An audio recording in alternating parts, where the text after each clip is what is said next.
इस कार्यक्रम के प्रायोजक है कृषि एवं किसान कल्याण मंत्रालय, भारत सरकार। हर जोखिम से निकल कर फसल आए, सुरक्षित हो जाए। फसल बीमा से हर किसान अब आत्मनिर्भर हो जाए। संकट के समय प्रधानमंत्री फसल बीमा योजना किसानों के लिए वरदान है। अब सूखा पड़े या बाढ़ आ जाए कोई डर नहीं, अब ओले पड़े या कीट पतंगे फसल खा जाए कोई फिक्र नहीं, क्योंकि हमने लिया है प्रधानमंत्री फसल बीमा। बुआई से फसल कटाई तक हर जोखिम का दावा, न्यूनतम प्रीमियम पर अधिकतम भुगतान का वादा। योजना से हर साल जुड़ रहे हैं 5 करोड़ से ज्यादा किसान। अब आपकी है बारी। नजदीकी कृषि कार्यालय, सहकारी समिति, बैंक शाखा, अधिकृत बीमा कंपनी या जन सेवा केंद्र में स्वेच्छा से करा सकते हैं पंजीकरण। फसल बीमा पोर्टल या फसल बीमा ऐप द्वारा भी कराया जा सकता है पंजीकरण। प्रधानमंत्री फसल बीमा योजना, आपकी फसलों का संपूर्ण सुरक्षा कवच। कृषि एवं किसान कल्याण मंत्रालय, भारत सरकार। कृष्ण भाई राम राम। विनोद भाई आपना भी राम राम, और कार्यक्रम सुनने वाले सब बण भाइया ना हमारी राम राम। तो विनोद भाई, हाँ कृष्ण भाई, आज के जो किसानवाणी कार्यक्रम है, आज न्यू बताओ भाइयों को कौन कौन से विषय पर आप बातचीत करोगे और कौन कौन सी चर्चा लेके आए हो, और सारी बातों की जानकारी दे दो। कृष्ण भाई देखो, कार्यक्रम में तो हम बढ़िया विषय लाते हैं, बातचीत भी कराते हैं और मनोरंजन भी करवाते हैं, और साथ के साथ आज के दिनों में जो जिस प्रकार से हमने अपनी कृषि को लेकर चलना है उसके विषय में बताते भी हैं। तो आज का जो कार्यक्रम है, आज हम बात करेंगे आजकल के दिनों में बागों की देखभाल के बारे में। साथ के साथ जो आज की नसीहत की बात करें तो इसमें हम बात करेंगे भेड़ों के मुख्य रोग, लक्षण और उपचार के उपाय, और मनोरंजन तो है ही। अच्छा, हाँ, तो पहले जो चर्चा आज कर लेते हैं आजकल के दिनों में बागों की देखभाल के बारे में। अच्छा, तो विनोद भाई जिस तरह देखिए न्यू देखा है कि जो जिम्मेदार भाई है या जो भी बाग लगाने वाले भाई हैं, वो इन पौधे की भी एक क्षमता बढ़ाने खातर के कराएं, यानी कि वो खाद पानी का कितना का ध्यान रखा है, इस बारे में भी अपन जो है ना किसान भाइयों को बता दे रहे हैं टाइम पर। लेकिन आज जो चर्चा कर रहे हैं अपन भी, जो फल वृक्ष है यानी कि जो बाग हैं, उनमें जो पेड़ पौधे हैं उनकी अच्छे गुणों से युक्त जो फल हैं उनकी पैदावार लेने खातर अपन कौन कौन से जो पोषक तत्व हैं, किन की पौधे को जरूरत पड़ा है, उसके बारे में थोड़ी चर्चा कर रहे हैं। कि जो 1 एकड़ मान लो कि आम के बाग लगा रखे अपना, और उसमें अपन एक तो 15 टन गोबर की खाद, और यानी कि पैदावार लेने खातर अच्छी ज़मीन, इस चीज़ की जरूरत पड़ेगी, और 100 किलोग्राम नत्रजन और 40 किलोग्राम भाई पोटास लेवेंगे वहाँ पौधे, अगर आपना बढ़िया आम उन पौधों से लेना है। अगर आप एक बात और का ध्यान रखना है कि जो 60 किलोग्राम फास्फोरस है, यानी कि जो 220 किलोग्राम जमीन ते लेवा हो, और इन तत्वों की अगर कमी होगी तो न्यू सोच ले कि भाई अच्छा फल हमें नहीं मिलेगा। हाँ, तो इन हर वर्ष देखें कि जो पौधों के द्वारा जो भूमि है उससे निष्कासित जो पोषक तत्व हैं, एक तो इनकी जो पूर्ति करना है अपना, किसी पौधे में पोटास की कमी हो जाए, किसी में नाइट्रोजन की, इन सारी बातों का ध्यान भाई टाइम पर विनोद भाई रखना पड़ेगा। बिल्कुल कृष्ण भाई, देखिए क्योंकि जो पौधे के लिए जो आवश्यक पोषक तत्व है, अगर जो उसने वो चीज़ नहीं मिल लगी तो फिर वह मजबूती करते मिल जाएगी। बिल्कुल, क्योंकि वो नुकसान नहीं है। तो फलदार पौधे को अपना जो जीवन चक्र है वो सुचारू रूप से चलाना ही लगभग 16 पोषक तत्वों की जरूरत होती है भाई कृष्ण। और वह नाम तो बताओ। हाँ, उनके नाम की बात करें तो इनमें जो कार्बन है, हाइड्रोजन, ऑक्सीजन, नत्रजन, फास्फोरस, पोटास, जिंक, गंधक, लोहा, कैल्शियम, मैग्नीशियम, बोरोन, तांबा, मैग्नीज, मोलिब्डेनम व क्लोरीन शामिल है इसमें। अच्छा, और ये जो सारे के सारे तत्व हैं ये एक कड़ी के रूप में कार्य कर रहे हैं, इसलिए इनमें हमने किसी भी एक पोषक तत्व की कमी पौधे की जो बढ़वार पर बुरा असर डालती है। तो यानी कि कमी कोई सी नहीं रहनी चाहिए, जितने भी ये जो आवश्यक तत्व है ये जरूरी है, क्योंकि कृष्ण भाई जो जीवन चक्र है उसके लिए पौधे के लिए ये बहुत ज़रूरी है, तभी हमने अच्छा उसका लाभ मिल सके। यानी कि विनोद भाई आपने कहना चाह रहे हैं कि जो अपना तत्व बताए 16, अगर इनमें से किसी की कमी हो जाए तो वो पौधे के ऊपर असर पड़ेगा उसका। बिल्कुल। तो अब जिस तरह असर की बात करें तो पौधे में तत्वों की कमी के जो असर कह रहे हो ना, वो देखो जिस तरह लक्षण की बात कर लेते हैं हम। फलदार पौधे में इन तत्वों की जो मात्रा है वह कम हो जाने पर इसकी जो कमी के लक्षण है पत्तों पर भी दिखाई देवा है। यानी कि उसके लक्षण पेड़ अपने आप बता देगा हाँ, कि उसकी भाई- पहचान कर लेगा। हाँ, भाई इस टाइम जो है ना इस पोषक तत्व की कमी है, फिर मेरे को ये चाहिए। तो जो भाई बाग लगा रहे हैं या फलदार पेड़ लगा रहे हैं तो उन्होंने याद देखकर उसके जो लक्षण जानकर है फिर अपना खाद डालनी पड़ेगी जो भी बिल्कुल। चीज़ के है। देखिए कृष्ण भाई नूते देखो हम हर बार कहते हैं जो किसान बहन भाई है वो उदान जो विशेषज्ञ है उनकी सलाह वो टाइम टाइम पर लेते रहे। फिर भी कुछ लक्षणों के आधार पर हम इसकी कमी का अंदाजा हम खुद भी लगा सके हैं। हाँ। जिस तरह जो नत्रजन की बात करें तो इसकी कमी तो शाखा से नीचे वाले जो पत्ते हैं वो पीले पड़ जाते हैं। अगर जो नत्रजन की कमी होती है तो पीले पत्ते हो गए तो समझ लो भाई नत्रजन की कमी होगी। बिल्कुल। और लक्षण पहले पुराने पत्तों पर दिखाई देते हैं और फास्फोरस की कमी से पत्तों का जो रंग है वो जामनी या फिर कासे जैसा हो जावा है। इसमें समझ लो कि भाई फास्फोरस की इसमें कमी से। और पोटाश की कमी से पुरानी जो पत्ती है वो कड़ी मोटी होकर किनारे से मुड़कर सूख जाती है। और जिंक की कमी की बात करते हैं इसमें हम नाड़ियों के बीच के भाग में पीले जो धब्बे पड़ जाते हैं उससे बेरा चल जाए, लेकिन नाड़ियाँ प्राय हरी ही रहती है और पत्ते छोटे रहते हैं। तो लोहे की कमी से पत्तियाँ पीली पड़ जाती है और पारदर्शक हो जाती है। और बोरोन की कमी से जो पत्तियां है वह कड़ी हो जाती है और पत्तों पर हल्के हरे रंग के जो धब्बे हैं वो पड़ जाते हैं और फलों पर जो गोंद नजर आता है और पत्तियां मुड़ जाती है। और इन तत्वों की कमी को पूरा करना चाहिए किसानों को, हमारे जो बहन भाई उनको ये जानना जरूरी है कि कौन सी खाद कब और कित हमने किस तरह डालनी चाहिए। तो विनोद भाई जिस तरह के भाई जो खाद की बात करें तो खाद कब डालना है? तो एक तो जिस तरह जो फलदार पौधे हैं उनमें जो पोषक तत्व हैं हाँ, वो 2 टाइम पर विशेष रूप से उनकी जरूरत पड़ा है। अच्छा एक तो पौधे में जब नई बढ़वार होनी शुरू हो जा, ठीक है। और दूसरी फल बढ़वार के टाइम पर, यानी कि एक तो जब नई बढ़वार हुआ पत्ते हुआ या फल लगना शुरू हुआ नए पौधे के अंदर आने हो जा शुरू या, लेकिन दूसरा जब फल बढ़वार के टाइम पर यानी कि जब फल लगना शुरू हो जाए जब पहला छोटा हुआ उस टाइम जो है ना खाद की जरूरत जरूर पड़ा है। और अधिकतर पौधे में देखेंगे जो बढ़वार है जिस तरह के अभी न्यूरस आ जाए तो फरवरी के महीने में वह बढ़वार होनी शुरू हो जाएगी। आप देखिए अगले महीने में विनोद भाई जो पत्ते हैं बड़े जो कोमल सी कोपलें आवेंगी पेड़ के ऊपर वह फूटने शुरू हो जाएंगे, नवे पत्ते आवेंगे। बिल्कुल कृष्ण, तो क्योंकि इस तरह देखिए जो है ना ये बढ़वार है वो शुरू हो जाएगी। और इस समय जो जाडे में भी पूरी तरह वो सक्रिय रहेगी। लेकिन कई बार देखा है कि जो गोबर की खाद है वह दिसंबर में हमने डालनी चाहिए। इसका यो फायदा रहेगा विनोद भाई कि जिससे यो जो अपघटित होकर के यानी कि टुकड़े टुकड़े होकर के बारीक कण बनकर वो फरवरी में पौधे में मिल जाएगी। जो मट्टी हमने खोद रखी है उसकी जो गुडाई कर रखी है निराई गुडाई उसमें जाकर वह खाद मिल जाएगी और पौधे ना फिर भाई अच्छा फायदा हो जाएगा। और फास्फोरस और जो पोटाश की पूरी मात्रा है या फिर नत्रजन की आधी मात्रा है पौधे में नई बढ़वार आने पर और नत्रजन की जो शेष आधी मात्रा है फलन बढ़ने के बाद भाई किसान भाई है ना वो पौधे में डालनी चाहिए। बिल्कुल, यह तो बात करी थी हमने खाद कब हमने डालनी चाहिए और यह भी बात कर लेते हैं खाद कहाँ पर डालें। हाँ कृष्ण भाई देखो जो फल पौधे कई वर्ष तक एक ही स्थान पर उगते हैं इसलिए इनमें खाद डालने का जो तरीका वो दूसरी फसलात अलग हुआ है। और खाद का जो पूरा फायदा वो तभी होगा जब उस पौधे की सक्रिय जड़ों तक ही सीमित रखा जावे। अधिकतर फलों में जो जड़ें हैं वो पेड़ों के फैलाव तक ही सीमित रहती है, इसलिए अधिकांश पौधे में खाद का जो प्रयोग है वो तने तक लगभग 60 सेंटीमीटर दूर पौधे के फैलाव तक हमने डालना चाहिए। इसके पश्चात या अच्छी तरह इसकी गुड़ाई करके सिंचाई हमने इसमें करनी चाहिए। यानी कि जो भी खाद विनोद भाई डालनी है जितना बड़ा पेड़ा उसके नीचे तक जितने उसकी छाम तला तक आ रही है हाँ, उसके नीचे तक खाद डाल देनी 7 चाहिए। सेंटीमीटर तक। हाँ 60 सेंटीमीटर तक। और उसके बाद भाई अच्छी तरह खाद डालकर ताकि उसकी जड़ा में भी अच्छी तरह पहुंच जाए।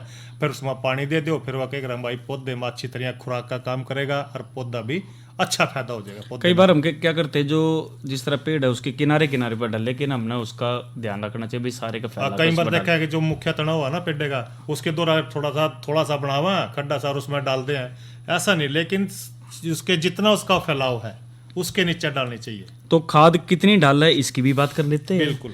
तो पौधे में खाद की जो मात्रा पौधे की आयु के आधार पर डालनी चाहिए। खाद की मात्रा पौधे की आयु के अनुसार डाले। तो इसके लिए हम बात कर लेते हैं, जिस तरह हम एक फल की बात कर लेते हैं तो आम की हम जिस तरह बात करते हैं, अगर जो 1 से 3 साल का अगर जो पौधा है तो उसमें गोबर की खाद की बात करें तो इसमें 5 से 20 किलोग्राम प्रति पौधे के अनुसार डालना चाहिए। इसी तरह जो पोषक तत्व की बात करें तो नत्रजन की जड़े तक बात है तो 50 से 100 ग्राम प्रति पौधा हमने डालना चाहिए और फास्फोरस 40 से 80। और इसी तरह जो पोटाश की बात करें 100 से 175 हमने इसमें प्रति ग्राम पौधा इसमें डालना चाहिए। इसी तरह जो 4 से 6 साल का अगर जो पौधा होता है आम का तो इसमें गोबर की 25 से 50 और नत्रजन की 100 से 200, फास्फोरस की 80 से 120 और पोटाश की 175 से 350। और इसी तरह हम अगर जो अंगूर की बात करें तो 2 साल का है पौधा है तो उसमें गोबर की 30 किलोग्राम प्रति पौधा और नत्रजन 150 और फास्फोरस 160 और 250 पोटाश। और इसी तरह अगर जो हम इसमें जो माल्टे या संतरे की बात करें, देखो इसकी कृषि भी आगे बढ़ रही है बिल्कुल। और 1 से 3 साल का अगर जो पौधा है तो इसमें 5 से 20 किलोग्राम प्रति इसमें गोबर की खाद और 60 से 200 नत्रजन, फास्फोरस 40 से 80 और पोटाश इसमें हमें 45 इसमें डाल ले। तो इसी तरह जो हम अगर जो बात करें तो मिट्टी और पत्तों के परीक्षण के आधार पर भी हम खाद डाल सके हैं। मिट्टी और पत्तों के परीक्षण से पोषक तत्वों की कमी का जो पता लगाया जा सके है। इस परीक्षण के आधार पर खाद का प्रयोग करना लाभकारी रहता है। और मिट्टी की जांच तो हम भाई बोलते रहते कि समय पर हमें करवानी चाहिए। और घोड़ द्वारा खाद के प्रयोग की बात करते हैं, कुछ पौधों में नत्रजन और पोटाश की कमी से फल व फूल गिरने लगते। तो इस समस्या को दूर करने तक कृष्ण भाई हमने पौधे पर 2% यूरिया व 1% पोटाशियम सल्फेट का छिड़काव इसमें फूल आने से पहले और फल लगने के बाद करना चाहिए। और प्रयोग से यो भी सिद्ध होया कि 1% यूरिया और पोटाशियम सल्फेट का छिड़काव फल बनने के बाद करने से फलों के आकार पर, आंतरिक गुणों पर इसमें अच्छा प्रभाव पड़ता है। तो जो सूक्ष्म की कमी की बात करें तो विभिन्न सर्वेक्षण तो पता चल रहा है कि इसमें माल्टा, संतरा और अधिकांश बागों में जिंक की कमी के कारण ही इसमें जो आड़ू और अमरूद में भी सूक्ष्म तत्वों की मिश्रण की कमी देखी गई है। जिंक की कमी को दूर करने के लिए जिंक सल्फेट का पत्तों पर छिड़काव इसमें करना चाहिए। तो कृष्ण भाई या तो बात करिए हमने फल वृक्षों के बारे में, क्योंकि देखिए जो बागों की देखभाल है वह ज़रूरी है। तो विनोद भाई, हाँ, पहला अगर मौसम की जानकारी दे मौसम तो बढ़िया रहेगा। मौसम दे दे तो बहुत बढ़िया। आज का जो अधिकतम तापमान रहा वो रहा 18 डिग्री सेल्सियस और न्यूनतम तापमान रहा 6 डिग्री सेल्सियस। और कल जो है ना अधिकतम तापमान रहेगा 21 डिग्री सेल्सियस और न्यूनतम रहेगा 5 डिग्री सेल्सियस। और विनोद भाई, कल का जो कार्यक्रम की बात करें तो कल मंगलवार है, इस दिन हम जो है ना चर्चा करते हैं फोन इन कार्यक्रम में। और कल का जो विषय रहेगा गन्ना फसल की बिजाई और अन्य देखभाल के बारे में। हमारे जो विशेषज्ञ रहेंगे वो रहेंगे डॉक्टर मेहर चंद जी, जो प्रधान वैज्ञानिक है। तो अब रागनी सुनते हैं कार्यक्रम किसान वाणी में। तोरे साथ रहनिया संग के साथी,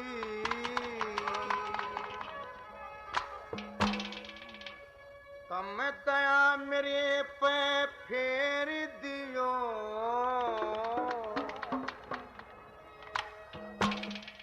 मन देश के ऊपर जान झोंक दी, तुम लिख चिट्ठी में ये दियो, साथ रहिया संग के साथी, दया मेरे पे फेर दियो।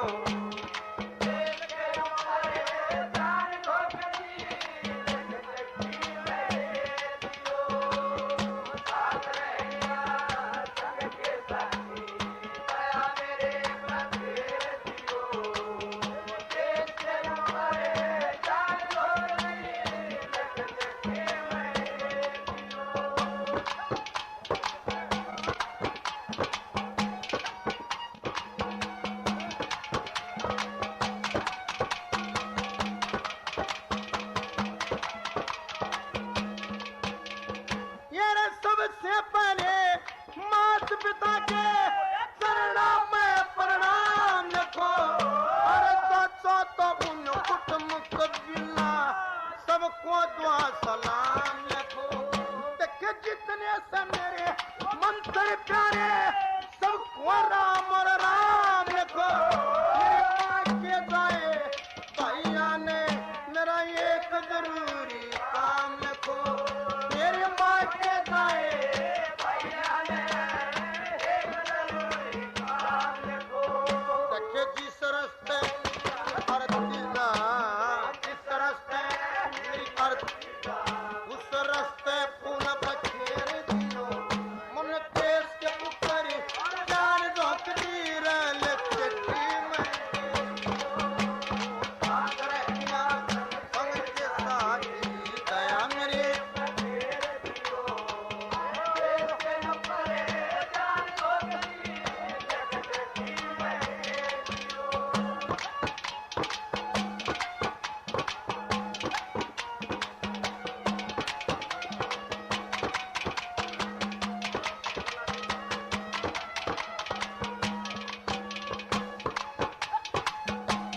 ते ऊंचे स्वर ते ढेर दियो मन तेज के ऊपर चार रोक दी तुम लिख दी मैं दे दियो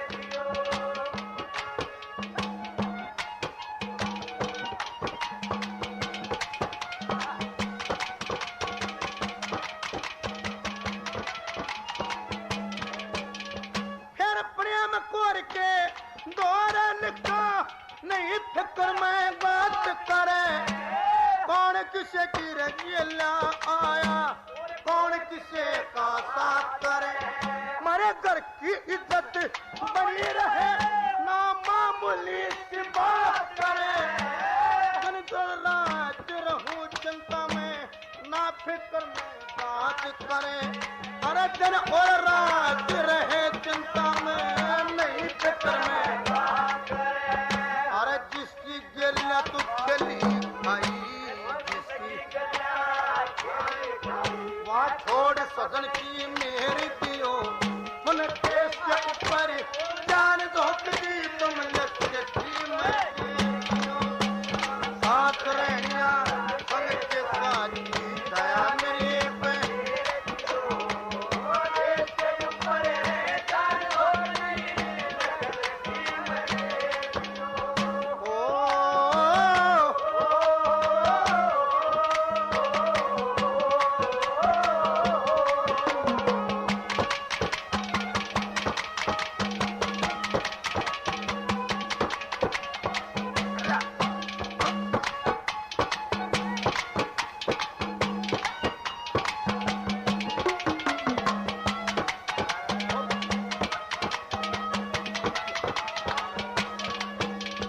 भाई सबके बस का कौन होता बाड़ा खून लड़ाइया में सचो तो उन कुटुंब कबिला जाने कौन लड़ाइया में एक की गिनती न 100 की गिनती बात दूर लड़ाइया में दांत में संग बड़े बड़े मर के रे अपला तून लड़ाइया में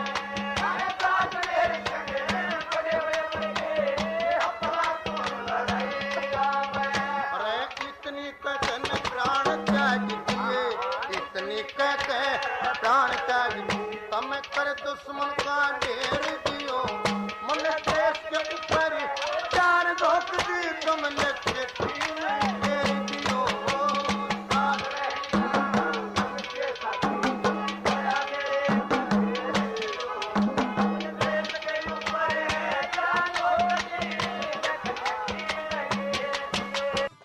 कृष्ण भाई ये तो रागनी सुनी सात रानिया संघ के साथी और इससे पहले हम जो चर्चा कर रहे थे वो आजकल के दिनों में बाघों की देखभाल और आज की नसीहत की बात ज़रूर कर लेते हैं और नसीहत में आज हम क्या लेकर रहे हैं विनोद भाई जो भेड़ है ना हाँ जो भेड़ पालन वाले तो उसमें कई बार देखेंगे विनोद भाई भेड़ा के अंदर रोग हो जाए और उस रोग के जो है ना के कारण रहेंगे के लक्षण है और के फिर अपन उनका उपचार करना है इस बारे में चर्चा कर लें। तो विनोद भाई देखा है कि कई बार जो भेड़ है ना भेड़ ते फायदे भी बहुत हैं जिस तरह के भेड़ां ते भाई ऊन भी मिला है मांस और भाई कई बार तो त्वचा और जो खाद है ना उसके गुणों के द्वारा जो भेड़ पालन उद्योग है ना कई समस्याओं का उसका सामना करना पड़ा है। बिल्कुल यानी कि कई जो मौसमी भेड़ों के ऊपर कई रोगों का फैल जा है मौसमी उसके ऊपर प्रभाव हो जाए फिर इस कारण से जो है ना वो उनकी मृत्यु भी हो सका है और उसमें मुख्य रूप से जो जीवाणु है विषाणु है परजीवी है या फफूंद है इस कारण से जो है ना कई बार भेड़ा के अंदर जो फुट रोग का जो रोग है यानी कि पैरों का जो सड़ने वाला रोग है वो उनमें हो जाए। इसके कारण के बारे में थोड़ी और विनोद भाई थोड़ा बताओ। बिल्कुल देखो कृष्ण भाई बात बढ़िया बताइए आपने जो भेड़ों तो एक वैसे तो अर्थव्यवस्था का सबसे मजबूत यो है जो कृषि के साथ साथ सहायक धंधा में और कारण की जड़े तक बात करें तो ये जो रोग है वो मुख्य रोग तो एक जीवाणु है जो वो जो जीव है वो डक्लोबैक्टस नोडेक्स के कारण होता है। और इस जीवाणु के विकास का जो हम बात करें तो इसके जो भेड़ के जो खुर होते हैं, पैर होते हैं, उनमें यो पाया जावा है। और जीवाणु संक्रमित भेड़ के खुरों में 2 से 3 साल के लिए जो सूखी हालात में भी यो बच सके है।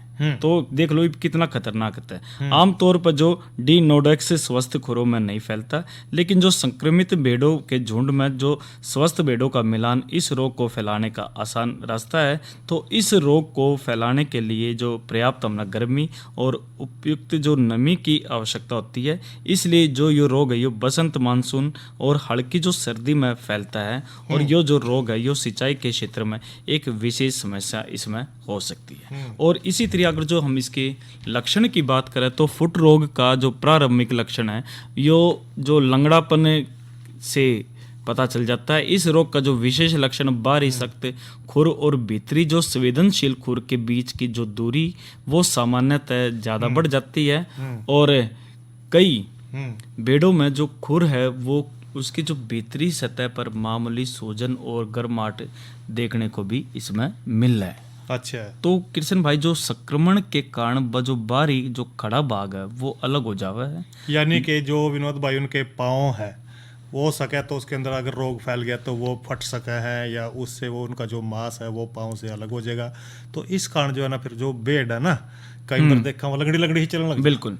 तो इसका मतलब ये है कि भाई इसमें रोग लग रहा है उनके पाँव में, पैर गड़ने वाला रोग।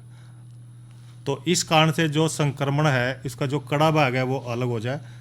और इस तरह जो ज़्यादातर एडी से पहला जो अलग होया ना उसमें जो संक्रमित है वो उसमें फिर वो बस सड़ जाओ। बिल्कुल। और दर्द के कारण जो पशु वो लगड़ाने लगता है। और सामान्यतः मवाद जो निर्माण संक्रमण स्थल पर आम नहीं है, लेकिन जो कदे कदे तो वह काले भूरे रंग के जो पदार्थ की मौजूदगी भी हो सकती है। और अगर समय रहते हम इसका इलाज ना करवावे तो जो संक्रमण वो अंदर गहरे सतहों व जोड़ों में प्रवेश कर हमने ज़्यादा नुकसान पहुंचा सका है।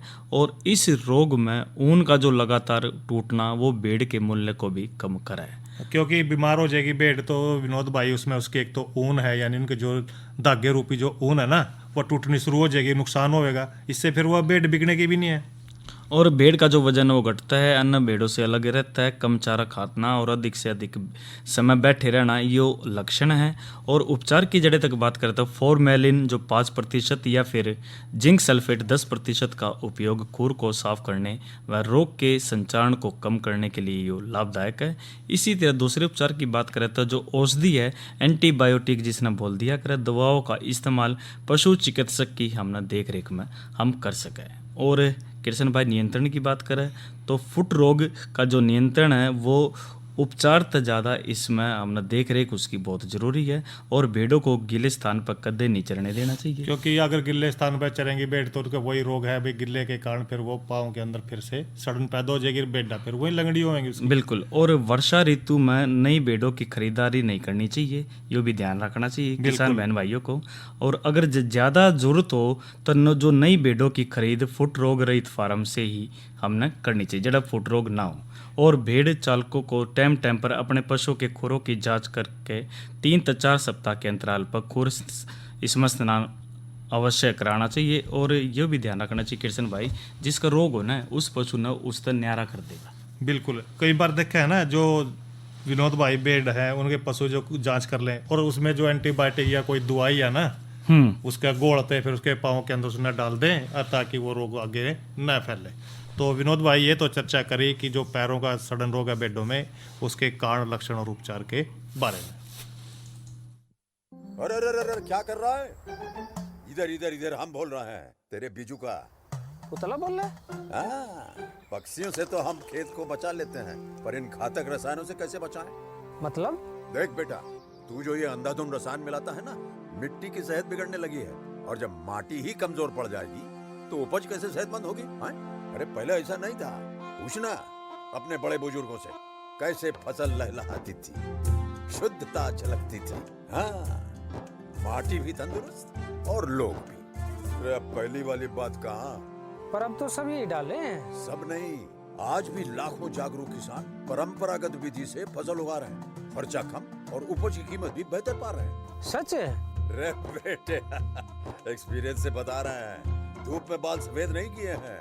हाँ। ठीक है भाई, मैं भी आज से जैविक खेती शुरू करूंगा। माटी से प्रेम की परंपरा है, परंपरागत खेती। तो कृष्ण भाई, आज हमने ये बातचीत करी, उम्मीद करते कि इस तरह हम अपने व्यवसाय में भी बढ़िया तरीका लाभ लेवगे और जो बागों की देखभाल में भी इसमें हमने फ़ायदा मिलेगा। तो आज के इस कार्यक्रम के प्रायोजक थे कृषि और किसान कल्याण मंत्रालय, भारत सरकार। इसी के साथ ही आज का किसान वाणी कार्यक्रम भाई हम पर संपन्न होता है। अच्छा भाइयों, राम राम।